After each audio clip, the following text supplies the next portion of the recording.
जय जगन्नाथ दर्शक बंधु पवित्र मकर संक्रांति जहाँ को आम उत्तरायण संक्रांति बोली कही था। भारत वर्ष गोटे कृषि भित्तिक सांस्कृतिक पारंपरिक एवं धर्म भित्तिक पर्व बोली कहले अत्युक्ति हेब नहीं। कारण विभिन्न स्थान रे विभिन्न राज्य रे या भिन्न भिन्न नाम रही जेपरी भाव में ओडिशा रे आमे मकर संक्रांति कहू सेहीपरि उत्तर भारत रे उत्तरायण संक्रांति कही था। दक्षिण भारत पटे पंगोई विविध स्थान मानक विविध नामकरण करा जायछि। तेणु विविध नामकरण को नहीं यही उत्तरायण संक्रांति बा मकर संक्रांति निजर स्वतंत्रता जाहिर करि परिछि। जेपरि भाबरे आमर सूर्यदेव गोटे वर्ष रे 12 मासरे 12टी राशि को गमन करती।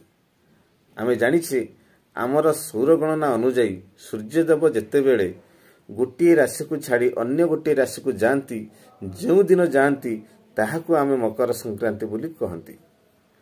संक्रांति शब्दर अर्थ आपण माने जानि पारुथिबे। संक्रमण बा क्रमण बा परिक्रमण सहज भाव में कहले गमन अर्थात आमर आदिदेव सूर्यदेव जी हेउचंती आमर मित्र देवता जेतेबेले सी गोटे राशि को अन्य गोटे राशि को जाती सेतेबेले सेही राशि मास आरंभ हुए।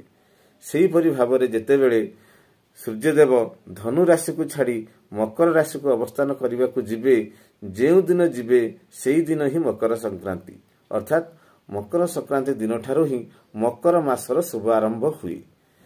आमर हिंदू सनातन शास्त्रीय धारा रे यही विश्वास रही सूर्यदेवंकर उत्तरायण गति काल रे जे माने विविध प्रकार स्नान दान जप तप श्राद्ध यज्ञ करती से माने अशेष पुण्य फल लाभ करती। आहरी मध्य विश्वास करा जाए सूर्यदेवंक उत्तरायण गति काल रे जो 6 मास रे उत्तरायण गति करिवे सेही समय जदि मनुष्य मृत्युवरण करती से मध्य स्वयं वैकुंठ प्राप्ति होई थाए।